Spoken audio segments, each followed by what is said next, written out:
예, 그럼 계속해서 연말 증시 투자 전략 세워보도록 하겠습니다. 교보증권 송파지점 최성환 부장 전화 연결되어 있습니다. 안녕하십니까? 네, 안녕하십니까? 예, 안녕하세요. 시장의 흐름들과 또 외국인들의 수급 분석부터 한번 부탁드려볼까 하는데요. 지금 중소형주에 대한 관심도 좀 높아지면서 다시 코스닥이 좀 상대적으로 강세를 기록하고 있고, 외국인들이 물론 11월과 비교하면 매수세가 좀 주춤합니다. 이거 좀 어떻게 읽어야 되겠습니까? 외국인들이 최근에 삼성전자를 계속 조금 매도를 좀 하는 것 같습니다. 단기적으로 많이 올라왔다라는 것 때문인 것도 있고요. 그래서 조금은 대형주가 상대적으로 좀 주춤한 것 같고요. 반면에 이제 중소형주는 말씀하신 것처럼 개인들의 매수가 좀 유입되고 있는데, 반면에 12월 연말 주식 양도세 관련해서 지금 잠깐 말씀드리면 코스피는 1%, 코스닥은 2%, 코넥스는 4% 이상이면 개인 대주주가 되고요. 또 금액 기준으로 본다면은 10억 원 이상 매수를 가지고 있다면 이제 이런 부분들이 있어서 다소 연말 배당락, 그러니까 배당 기준일을 앞두고 약간 변동성이 있습니다. 그래서 10억 원 이상인 분들은 일부 팔고 배당락 이후에 재매수할 수도 있고요. 개인들은 약간은 변동성이 있다고 생각을 합니다. 단지 지금 시장은 저금리 기조이기 때문에 1년 정기예금 1%도 안 되는 시장에서 저금리가 이어지고 있기 때문에 연말 고배당 관련주로도 매수세가 유입될 수도 있고요. 이런 부분들이 연말은 관심사가 될 것으로 보여집니다. 시장 전반에 대한 분석들 그리고 앞으로의 방향성 얘기를 해줬는데요. 그러면 종목별로도 한번 여쭤보도록 할게요. 일단 뉴스가 있었던 셀트리온 얘기 잠깐 해보도록 할 텐데, 셀트리온의 코로나19 항체 치료제가 이제 임상 시험 결과와는 상관없이 치료 목적으로 서울 아산병원에서 투약을 하기로 했다라는 소식까지는 들려왔거든요. 물론 이제 공급이 더 확대되려면 남은 절차들이 있긴 합니다만, 이 소식만으로도 좀 주요한 모멘텀이 될 수 있지 않을까 싶은데, 셀트리온 그룹주에 대한 투자 의견과 앞으로의 주가 전망은 어떻게 하고 계세요? 셀트리온을 말씀드리기 앞서서 제약바이오 업황에 대해서 전반적으로 말씀을 좀 드리면, 올해는 아무래도 이제 코로나19 관련해서 진단키트 그리고 또 바이오시밀러 수출이 시장을 이끌었습니다. 사상 최대 실적이 나오기도 했고요. 내년 역시 이 제약바이오 업종은 코로나19 백신 치료제, 이쪽 백신과 치료제 쪽에 관심이 모아질 것이고, 또 그 관련해서 위탁 생산, 그러니까 CMO 관련주들도 좀 주목받을 것 같습니다. 최근에 녹십자는 혈장 치료제 허가와 관련해서 강세를 보이기도 하고 있는데요.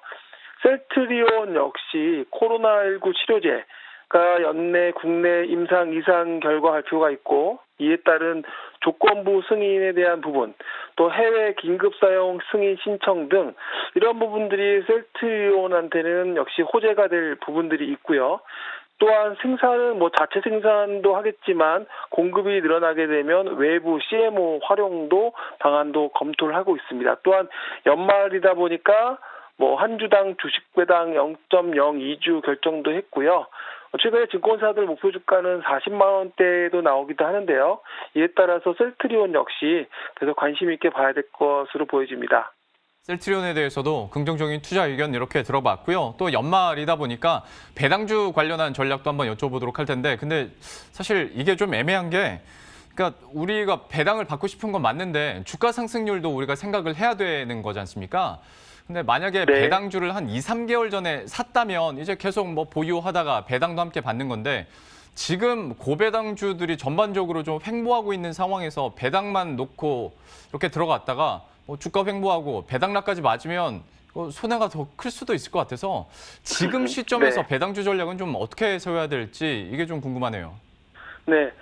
전반적으로 그 4대 금융지주, 하나금융지주, 한국금융지주 등 우리금융지주도 있고요.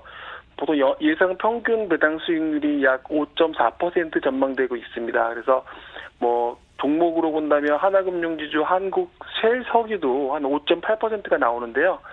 결국에는 이런 기업들이 주가가 이제 빠지면 거기에 따라서 좀 보유해야 되는 기간이 늘어날 수도 있다라는 부담감인데요.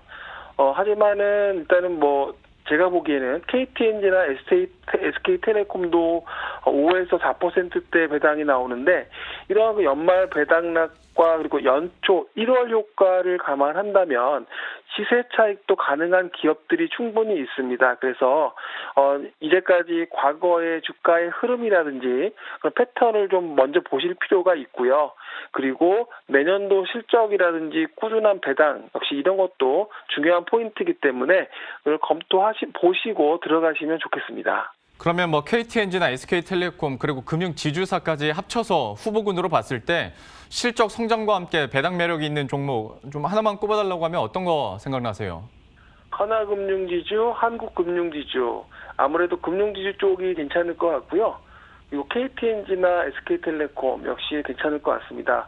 그리고 무엇보다도 이제 강원랜드도 사실은 뭐 매년 꾸준하게 900원씩 배당을 했어요. 강원랜드도 지금 그렇게 따진다면 현재 주가 대비 약 4% 정도 배당 수익률이 나오거든요. 예. 강원랜드도 하나 더 말씀을 드리겠습니다. 조금은 의외의 종목도 나왔습니다. 강원랜드로도 역시 배당과 함께 주가 상승률에 대한 기대감 가져보도록 하겠습니다. 그리고 저희가 앞선 코너에서도 음식료 업종 잠깐 얘기를 하면서 오리온 투자 의견도 들어봤는데 약간 곡물 가격 상승이 부담되긴 합니다만 그래도 어떤 실적 개선에 대한 기대감은 전반적으로 펼쳐져 있는 것 같습니다. 음식료 업종에 대한 투자 의견은 어떻게 가지고 계세요? 8월 이후에 대부분 음식료 업종이 많이 하락을 했고요. 최근에도 약세의 흐름인데요. 이에 따라서 오히려 밸류에이션 부담은 적어졌습니다. 그래서 내년 실적 개선 기대에 따라서 저가 분할 매수 유효하다라는 증권사들의 의견이 많이 나오고 있는데요. 오리온, 하이트진로, CJ제일제당, KTNG 앞서 잠깐 고배당주로 말씀드렸던 그리고 롯데칠성 등이 증권사들이 지금 보고 있는 내년도 탑픽인데요. 오늘 제가 좀 재미있는 종목을 좀 하나 말씀을 드리고 싶은데요. 그 샘표 식품입니다. 그 샘표 식품은 지금 보게 되면 너무 잘 아시겠죠. 간장, 된장, 고추장 이런 하고 있고요. 그리고 또 하나는 연두라고 그래서 그 소스를 하고 연두 아마 아실 겁니다. 그리고 폰타나라고 텔레비전 광고도 많이 나오는 수립 브랜드도 유통을 하고 있는데요. 최근에 이 코로나19 때문에 집에서 식사하는 시간이 많아졌고요. 또 그리고 이런 국내에서 머무르지 않고 음식 한류로 해외 쪽 매출에 대한 부분들도 기대가 되고 있습니다. 특히 앞서 잠깐 곡물가 상승에 대한 이야기도 하셨는데 결국에는 이 부분도 워낙 강세로 인해 가지고 수입하는 단가는 좀 어느 정도 상쇄를 시켜주고 있습니다. 재미있는 점은 작년 매출액인데요.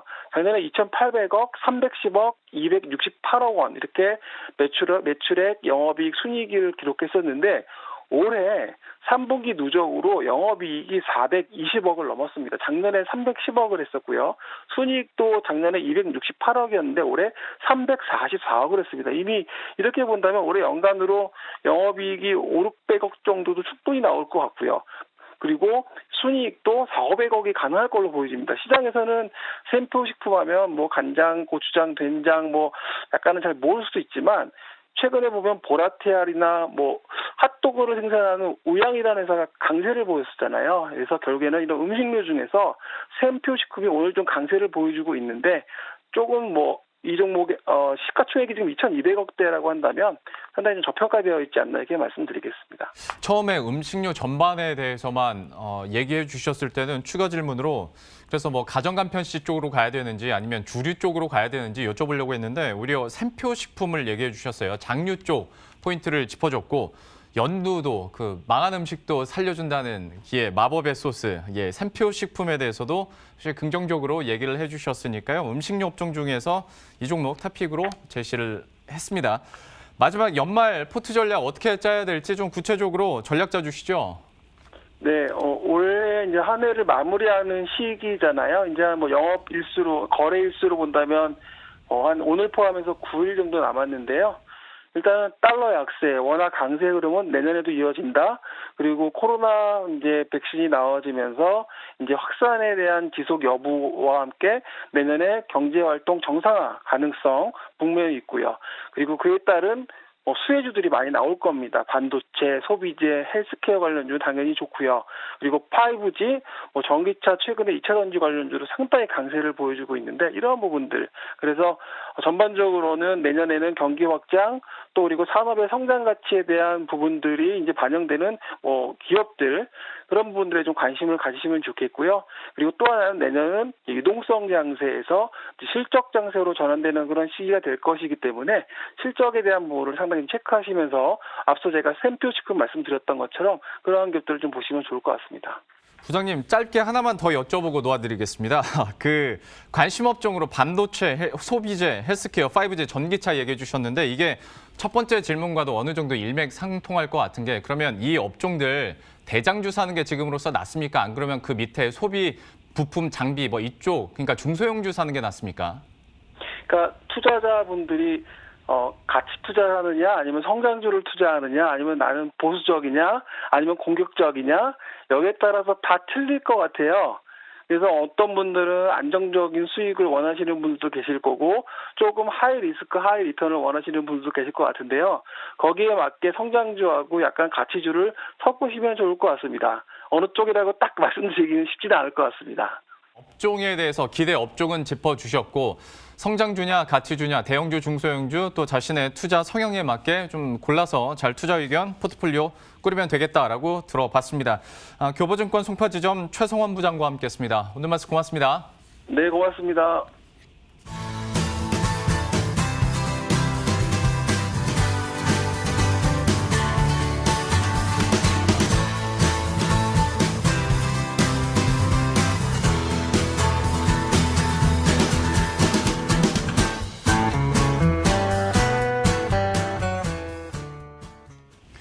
예, 저희가 준비한 소식은 여기까지고요. 여기서 인사드리도록 하겠습니다. 그 전에 시장 상황 잠깐 체크해 보도록 하죠. 앞서 말씀드린 것처럼 아무래도 코스닥에 대한 상대적인 강세가 계속 이뤄지고 있는데요. 다만 두 지수 간의 격차는 조금씩 줄어들고 있긴 합니다. 코스피가 현재 약보합권, 코스닥이 0.4% 강세권인데요.